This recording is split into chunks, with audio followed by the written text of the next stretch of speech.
بینەرانی ئازیزی تەلەڤیزیۆنی کۆمەڵە و بەرنامەی دیدار سڵاوتان لێبێت. بەختەوەرم هاتوومەتەوە خزمەتتان بۆ پێشکەشکردنی دیدار و ڕاوەی ئەوڕۆمان. لە دیداری ئەمڕۆماندا وتوێژێکمان ئەبێت لەگەڵ هونەرمەندی شێوەکار کاک محەممەد ڕۆستەمزادە ناسراو بە نامۆ. سەبارەت بە کاری هونەری، بەرهەمەکانی خۆی و کاریگەری شۆڕشی ژینە لەسەر لایەنە جۆراوجۆرەکانی کۆمەڵ لەوانە هونەری و شێوەکاری بەگشتی. ناوبڕێک وەربگرین ئەگەڕێمەوەلاتان.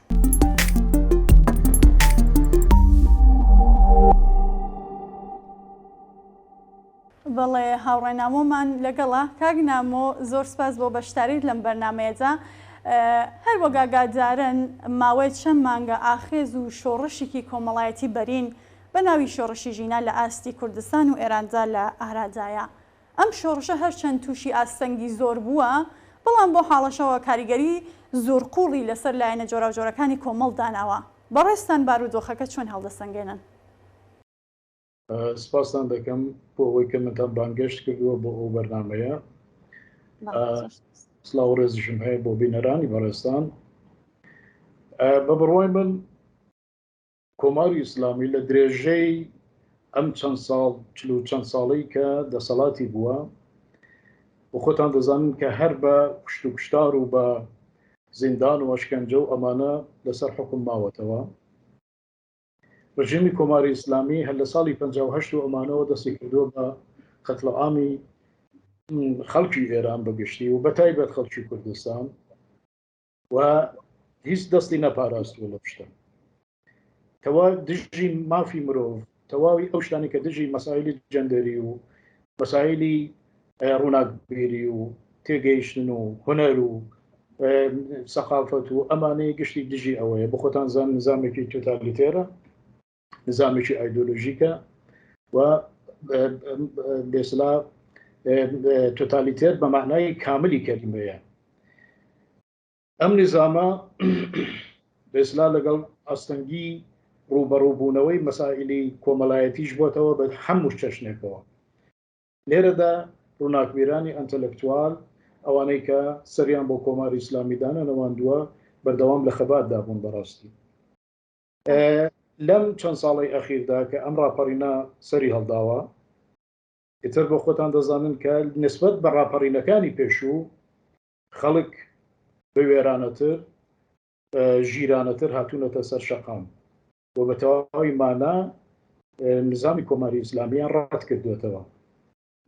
جا لەبەرەوە هەرچی ڕۆیشتووە، یعنی ئەگە ئێوە ئەو ساڵانی کە ساڵانی لە 1000 و بێسلا بڵین 98 و ئەمانەوە ڕەچاوی ئەوە بکەین کە شۆڕشی دانیشتجویان قوتابیان سەری هەڵدا، هەر ڕۆیشتووە تونتر و تونتر بووە، یعنی خاو نەبووتەوە لەو بابەتەوە.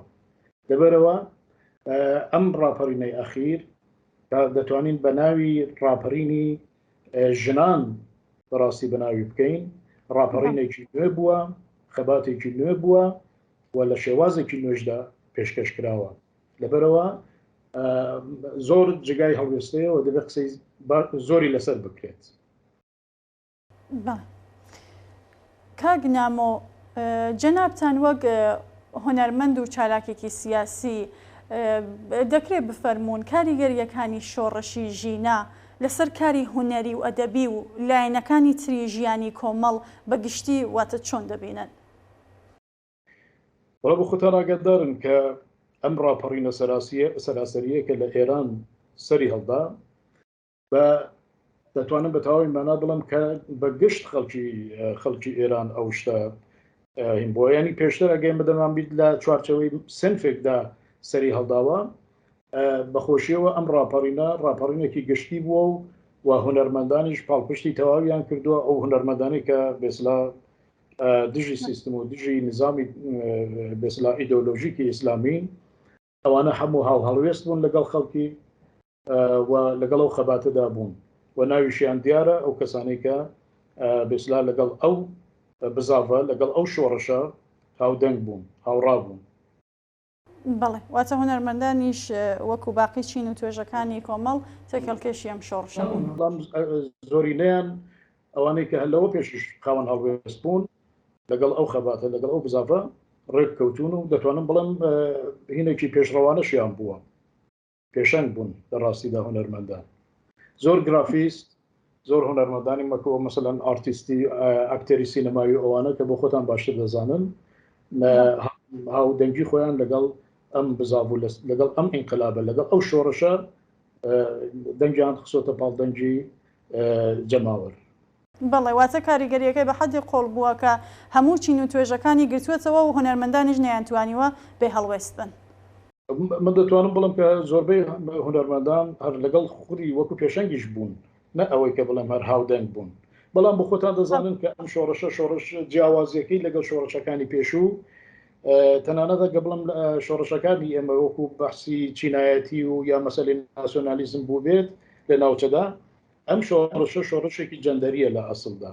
یعنی زۆر بار قورسی و بارگرانی کەوتۆتە سەر ئەستۆی ژن لێرەدا ژن ئێستا وەکو ئۆنسۆرێکی چەساوە هاتۆتە دەنگ هاتۆتە مەدان بۆی کە مافەکانی خۆی وەربگرێت بەڵێ دەستخۆش کاگنامۆ کارزانەوەی پێشەوانی ڕژیم بەرامبەر بەم شۆڕشە زیاتر هێرشکردنە سەر و بە ئەمانجگرتنی ئەو هەڵسوڕاوانە بووە کە لە بوارێکدا خاوەنی بەهرێکی تایبەتن وەکو ئاماژەمان پێدا وەک هونەرمەندان شاعران کەسانی شێوەکار و ئەوانی تر ڕژیم بۆچی بەم شێوەیە لەو کەسانە قین لە دڵە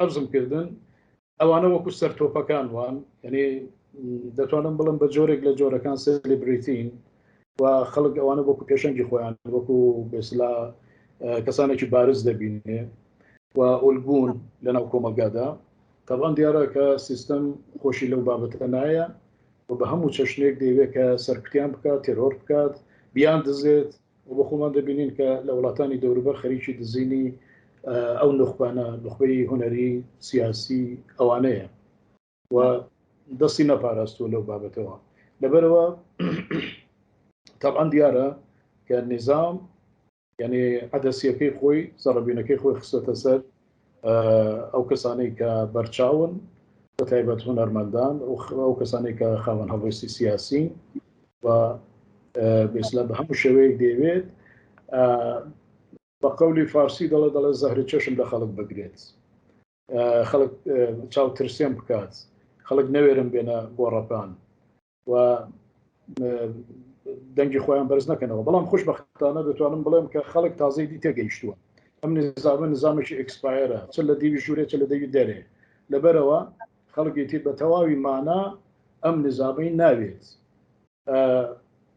لەبەرەوە لەوانەیە ئێستا حاڵەتێکی بێدەنگی و کەمێک حاڵەتی نسکۆیەکی بەخۆیەوە گرتە بێت بەڵام خەڵک پاشگەز نەبوونەتەوە لە سەرویست و خواستی خۆیان و من دەتوانم بە ڕاشکاوی بڵێم کە لە چەند مانگی داهاتوودا بە گورتر دێنە سەرشەقام بەڵێ کاک نامە پرسیارەکە منیش هەر ئەوە بووکە جاهاتوویە ماخێزە چۆن دەبینن بە شێوەیەکی کۆنکرێت پێتان وایە ئاسەنگ و لەمپەڕەکانی بەردەمی کامانن ئەمن زۆر لە بۆعدی سیاسیدا ناتوانم یعنی ئەو هینە بکەم چون هونەرمەندم بەڵام هونەرمەندێکی سیاسیم بە ڕێگای کاریکاتێرەکانمەوە لە ڕێگای شێوازی جۆر بە جۆر ئیدانەکردن بە هەموو شوێ مەسەڵەن ئێمە دەچینە ئەوەی کە ئەو قەزیەی ژیناکە ڕوویدا یا شتای پێشوشکە بووە هەڵوێستمان بوو بە لافیتە بوو بێ بە کاریکاتێر بوو بێ بە تابلۆی گەورە بوو بێت ئێمە چوونەتە بەر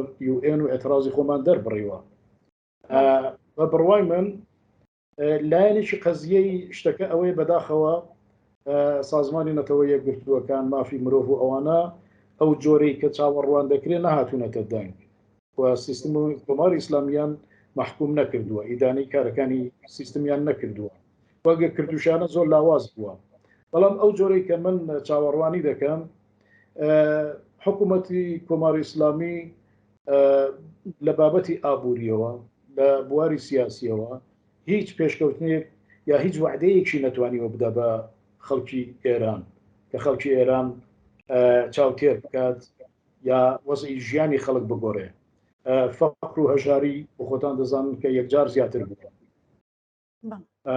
لە بابەتی مەسایلی سیاسیشەوە ئێران دۆڕاوێکی بە تەواوی منتەقەیە، ئەوە لە یەمەن، ئەوە لە سووریا، ئەوە لە بێسلاوەکو بڵێن ئەفغانستان یا ئەو وڵاتانە عەرەبی و ئەوانە بەردەوام ئێران بەرەو پاشەکشەیە، هیچ پێشکەوتنێکی سیاسی و ئابووری وە دەست نەخستووە تا خەڵکی ئێرانی پێ ئیقناع بە خەڵکی ئێران بێنێت. لەبەرەوە من پێم وابێ کە ئەم برینە قوڵتر و قوڵتر بووە و دەبێت و خەڵکی ئێرانیش بەسلا بەڕاشکاوی و بێوەریەکی زیاتر دێنە سەر گۆڕەپان و ئەم نظامە بە تەواوی معنا ئیدانە دەکەن و لەبەر یەکەڵی دەوەشێن. ئەم شۆڕشە سرە ڕای هەموو هەڵ و سەرکوتگەری خوێناویەکانی ڕژیم درێژەی هەیە. ڕێنمای بەڕێستان بۆ کەسانێک کە دەتوانن بە وەگەڕخستنی توانایەکانیان لە یەکێک لە ژانرەکانی هونەر و ئەدەبیاتدا بۆ یارمەتیدان و بە سەرنجام گەیاندنی ئەم شۆڕشە چییە؟ ئەمن پێم وابێ کە یەک هەمین شت ئەگە لە بواری سیاسیدان بڵێم خەڵک دەبێ خۆیان بەڕێخستن بکەن، یعنی شێوەی تەشکیلات کار بکرێت.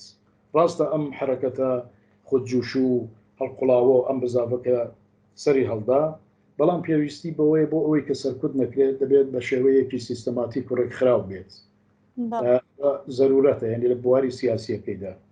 لە بواری هونەریدا هونەرمەندان نابێت جۆی خۆیان بخەوێنن فقط لە دوورەوە چاو لێ بکەن و چاولێکەری بابەتەکان بن. هەر کەس و بە هەر شێوەیە کە دەتوانێت، قرار نییە خۆ هەمومان بینە سەر شەقام و هەمومان بین بە ئەرنێست و چێگوارە و فلانوانە. یعنی بەبەستی من ئەوەیە کە هەر کەس چ توانایەکی هەیە، کاریکاتۆریستێک بە کاریکاتۆرەکەی، کەسێکی سینەماییە لە ڕێگای گرتەی ڤیدۆیی و ئەوانەوە. یعنی هەر کەس لە بواری خۆیدا لە بواری شانۆدا بەو شێوەیە، چ لە دیوی ژوورێ چ لە دیوی دەرێ بە تایبەت ئەو کەسانی کە لە ئەوروپا دەژین ئەوان زیاتر دەتوانن ینی دەوریان ببێت لەسەرەوەی کە پاڵپشتی خەڵکی ئێران بکەن، پاڵپشتی ڕۆژهەڵاتی کوردستان و خەڵکی بەلوچستان بکەن و دەنگی مەزلومیەت و ستەمی ئەم نظامە گەندەڵە بە گوێی خەڵکو و بە بیخەنە بەرچاوی خەڵکی. یعنی ئەمە زۆر زۆر پێویستە. شتێکی دیکە کە لازمە ئەوەیە کە ئێمە ینی ئەوانەی کە لە بواری سیاستدان، ئەوانەی کە ئیشی سیاست دەکەن و لە ئەحزابی جۆر بە جۆردان جۆرێک یەکگرتووی، من ڕووی قسەم زیاتر لێرەدا لە ڕۆژهەڵاتی کوردستان و ئۆپۆزیسیۆنەکانی کوردستانە کە پێویستە بەرەیەک و ئێتلاف و کۆالیسیۆنێکی یەکگرتو دروست بکەن لانی کەم لەم کات و ساتەدا.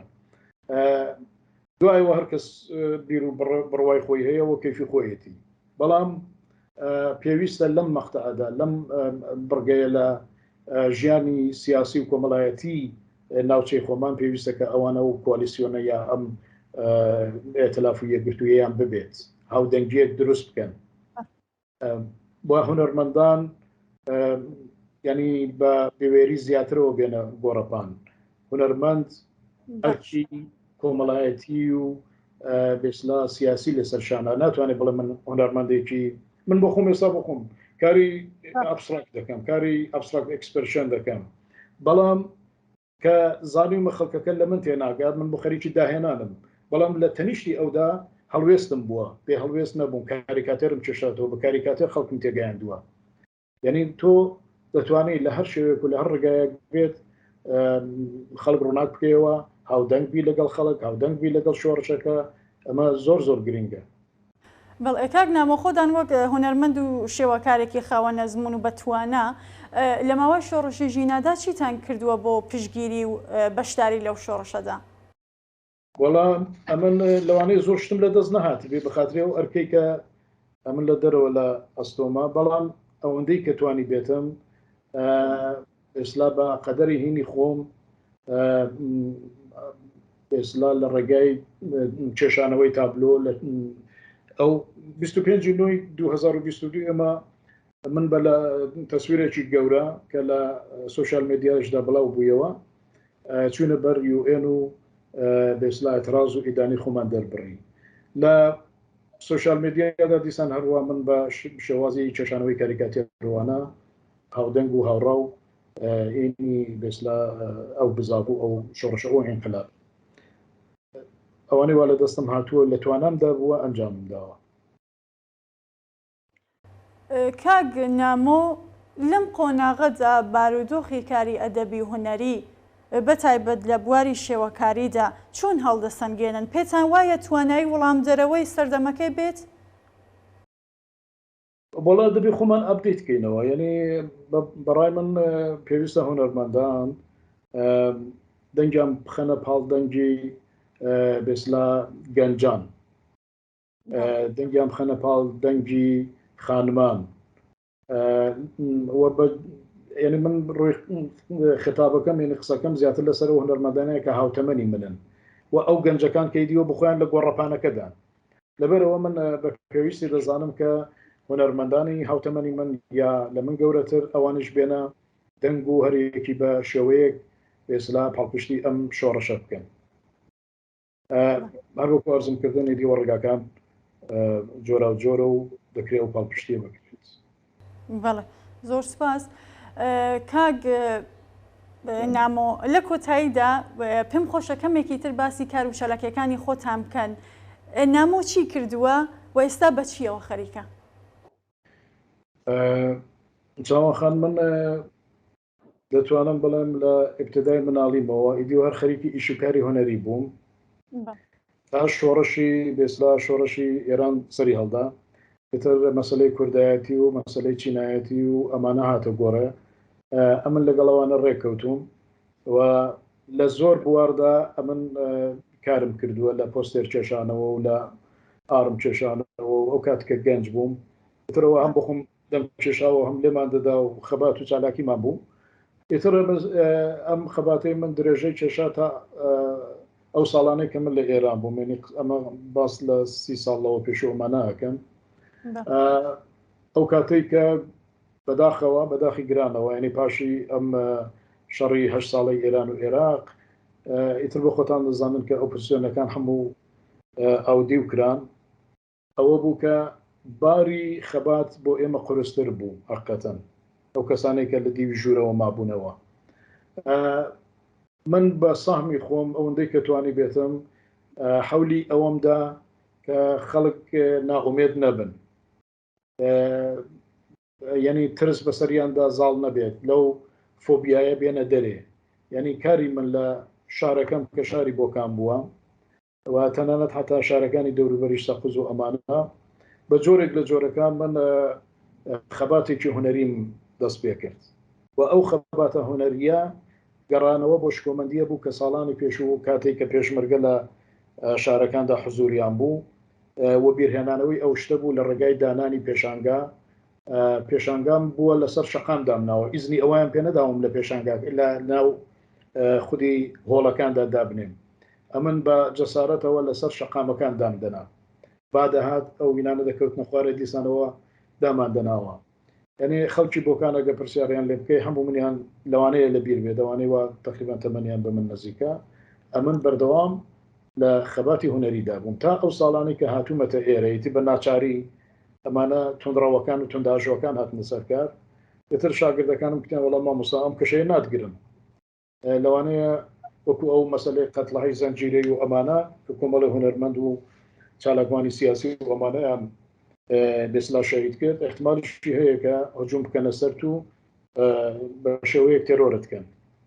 ئیترەوە بوو من شۆنەکەی خۆم گواستەوە بۆ باشووری کوردستان و لەو کاتەوە من بێسلا جۆری خەباتەکەم کردوتە خەباتێکی مەدەنی و بۆ مەسەلەی کوردایەتی و شتانێک کە وەکو تەخەسوسی خۆشم بووە لە تەخەسوسمدا بووە. ئیتر لە سولەیمانی بێت لە هەولێر بێت، ئەمن وەکو مامۆستایەکی زانکۆ خەریکی خزمەتکردن بە نیشتمانی خۆمانم لەمبەری ئەم پارچەی کوردستان. بەڵێ هەر بن و هەر سەرکەوتوو بن. من پرسیارێکم نەماوە ئەگەر بە پێویستی دەزانن ئاماژە بە شتێکی تر بکەن بفەرمونون. بڕوای من هەرچەند کە ئەمە زۆربەی خەڵکیش دەزانن، بەڵام بەداخی گرانەوە هەروەکو چۆن لە جارنامەی مافی مرۆڤیشدا لە مادەی 18 تا 20 ئەو جارنامەیەدا ئاماژە بە ئازادی خۆپیشاندان و ئازادی سیاسی و ئەمانە ئەکرێت و هەروەها لە مادەکانی 20 تا 27 ئەسلی قانونی ئەساسی ئێرانیشدا ئاماژە بەم مەسەلەیە کراوە، بەڵام بەداخەوە سیستم و نظامی کۆماری ئیسلامی نظامێکی داخراوە، نظامێکی ئیدئۆلۆژیکە، هەر جۆرە هەر ڕێگایەکی لە دەربڕینی بێسلا ناڕزایەتی لە خەڵک داخستووە و خەڵک ئێستا لە بێسلا تەنگاژەیەکی جار زۆردایە، چ لە بواری بێسلا ئابووریدا، چ لە بواری سیاسیدا، لە بواری کۆمەڵایەتیدا. و گەورەترین شت بەڕای بن ئەوەیە کە خەڵک دەبێت ئاگامەند بکرێتەوە، خەڵک دەبێت ئاگا بکرێتەوە، خەڵک دەبێت هایدار بێت نسبەت بە مافەکانی خۆی، مافەکانی چییە. ئەوە زۆر زۆر گرنگە.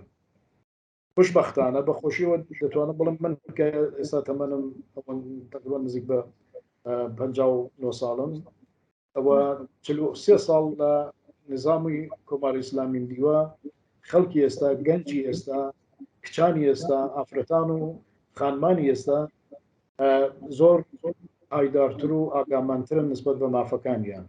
ئەوە جگای خۆشبەختی و خۆشحاڵیە. بەشێکی زۆریشی دەکەوێتە سەر مەسەلەی سوشیال میدیا. سوشیال میدیا ئەوە زۆر دەوری گرنگی هەیە لە ئاگامەندکردنی خەڵکی. هەر لەبەر ئەوەشەکە سیستم دێت بێسلا ڕێگا نادات بە سوشیال میدیا و بە هەموو شێوەیەک پێشگیری ئەو شتە دەکات. لەبەرەوە من پێم وابێت کە ئەرکی زۆری سیاسەتمەداران و کەسانی کە سیاسەتوان و کە لەو بوارەدا ئیش دەکەن ئەوەیە کە لەسەر ئەم خاڵە زۆر چڕ ببنەوە، یعنی گەیاندنی پەیام بۆ دیوی ژوورەوەی ئێران کە ژوورێکی داخراوە. بەڵێ، زۆر سپاس بۆ بەشداریتان هاوڕێنامەوە. سپاسان دەکەم، مەمنونم ئەوەی کە منتان داوەت کردەوە بۆ ئەو بەرنامە. زۆر سپاس.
بەڵێ ئازیزان و بینەرانی خۆشەویست، بەم شێوەیە گەیشتنە کۆتایی بەرنامەی ئەمڕۆمان.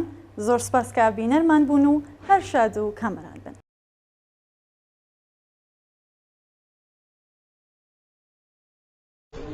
کارە تازە عەشێ بکرێ ئەبێ تەواو بێت ئەبێ ئیتر نەمێنێ ئەم کۆنا.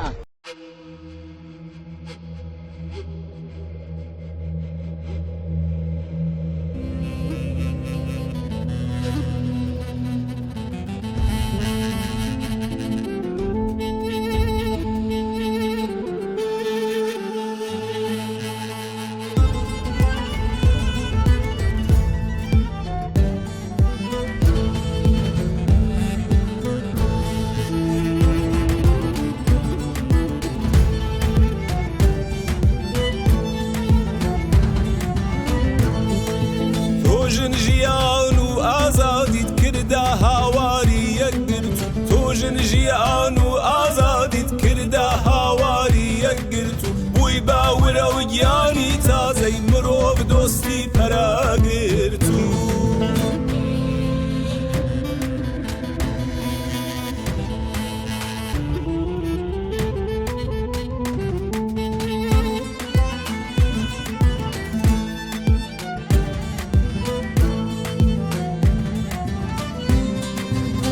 چە خوێناو یەکەی بەربەت بوو بە ئاڵای هاواری سوود باڵات بوو باڵێنی شەندەر شکاندی شەقڵی چی سنوور تۆژن ژیان و ئازادیت کردا هاواری یەکگرت و بووی باورە و گیانی تازەی مرۆڤ دۆستی پەراگرت و تۆژن ژیان و ئازادیت کردا هاواری یەکگرت و بووی باورە و گیانی تازەی مرۆڤ دۆستی پەراگرت و